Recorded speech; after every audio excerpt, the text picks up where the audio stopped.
ఇప్పుడు నేను చెప్పబోయే స్టోరీ పేరు బోర్డ్ గేమ్ ఒక భయంకరమైన రాత్రి. Hello guys, welcome back to my YouTube channel అమ్లు stories.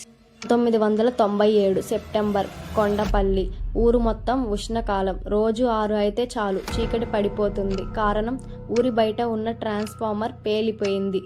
ఆ ఊరిలో ఊరి చివరన ఒక పాత బంగ్లా ఉండేది. ఆ బంగ్లా పేరు రంగమహల్. ఆ బంగ్లాలో 1985లో ఒక జమీందార్ ఫ్యామిలీ నివసించేది. ఒకే రాత్రి 7 మంది మాయమైపోయారు. పోలీసులకు కూడా క్లూస్ ఏమీ దొరకలేదు.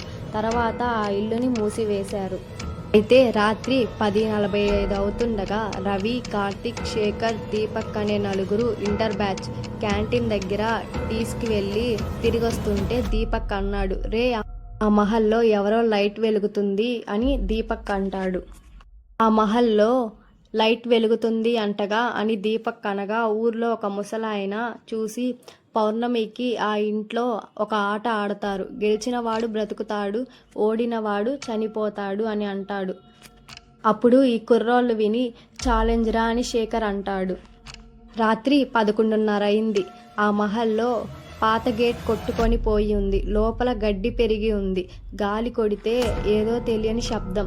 హాల్లో పెద్ద నల్లటి బోర్డు చూస్తే ఏమో 2 ఇంచులు కలిగి ఉంది. బోర్డు మీద ఎర్ర అక్షరాలు, షాడోస్ చూసింగ్ యూ అని. కింద 4 మూల 4 పేర్లు చెక్కబడి ఉన్నాయి. ఆల్రెడీ రాసి ఉన్నాయి, రవి, కార్తిక్, శేఖర్, దీపక్ అని. నలుగురు వెళ్ళి ఆ బోర్డును తీసుకొని, ఏంటి మేము పేర్లు చెప్పలేదు కదా, కానీ ఆ బోర్డుకి ఎలా తెలుసు మన పేర్లు అని అనుకుంటా ఉంటారు. ఇప్పుడే గోడ మీద నల్లరాతతో ఆ గేమ్ రూల్స్ రాసి ఉంటాయి. ఏమని అంటే, ఆట మొదలు పెడితే పౌర్ణమి డేట్ వరకు ఆడాలి. ప్రతి రాత్రి ఒక్కొక్క టర్న్. 12 లోపు డైస్ వేయాలి. డైస్ వేయకపోతే నీ నీడ బోర్డులోకి వెళ్ళిపోతుంది.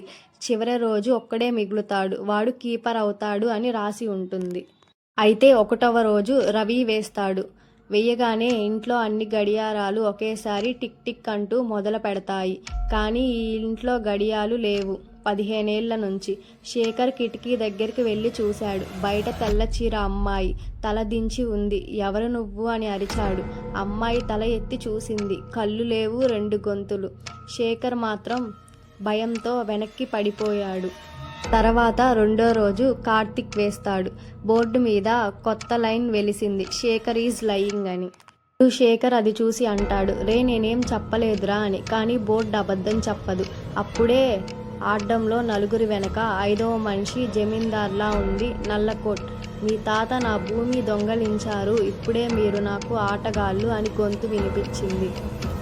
3వ రోజు శేఖర్ వేస్తాడు డైస్. వేయగానే శేఖర్ నీడ గోడ మీద నుంచి విడిపోయి బోర్డులోకి వెళ్తుంది. శేఖర్, రే నా నీడ పోయిందిరా అని ఏడుస్తాడు.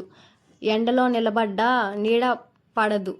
అయితే దీపక్ ఏమో గేమ్ ఆపేసేద్దాంరా అని బోర్డుని తన్నబోతాడు. బోర్డులో నుంచి చేతులు వచ్చి దీపక్ చేయి పట్టుకున్నాయి. ఆట ఆపకూడదు అని బోర్డులో నుంచి వినిపిస్తుంది.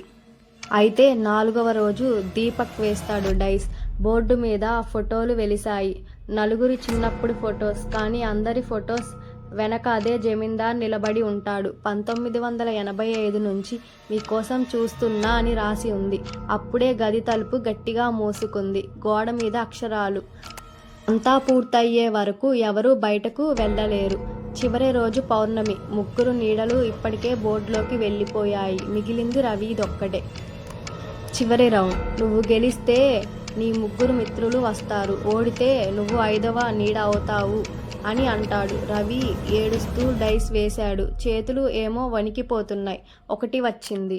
వచ్చాక ఏదో పెద్ద సౌండ్ వచ్చింది. బోర్డు పగిలి లోపల నుంచి కార్తిక్, దీపక్, శేఖర్ బయటికి పడిపోయారు. కానీ వాళ్ళ కళ్ళు తెల్లగా ఉన్నాయి, మాట్లాడరు.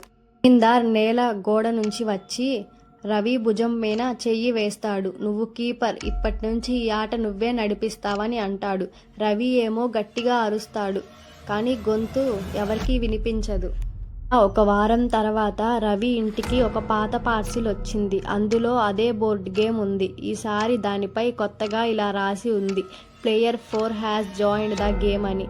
ఆ బోర్డు మూలలో శేఖర్ ఫోటో నవ్వుతూ కనిపించింది. అలా 6 నెలల తర్వాత కొండపల్లిలో కొత్త పిల్లలు ఆ రంగమహల్లోకి దగ్గరికి వెళ్ళారు. గది లోపల రవి నిలబడి ఉన్నాడు. నవ్వుతూ ఉన్నాడు. కానీ కళ్ళు తెల్లగా. బోర్డు మీద కొత్తగా 4 పేర్లు. కొత్త కుర్రాళ్ళ పేర్లు. రవి గొంతు మార్చి అన్నాడు, రండి ఆట మొదలు పెడదామని. చూశారుగా ఫ్రెండ్స్, కొన్ని ఆటలు గెలవడానికి కావు, బతికి బయటపడడానికే. స్టోరీ మీకు నచ్చినట్లయితే లైక్ చేసి సబ్స్క్రైబ్ చేయండి. Thank you friends.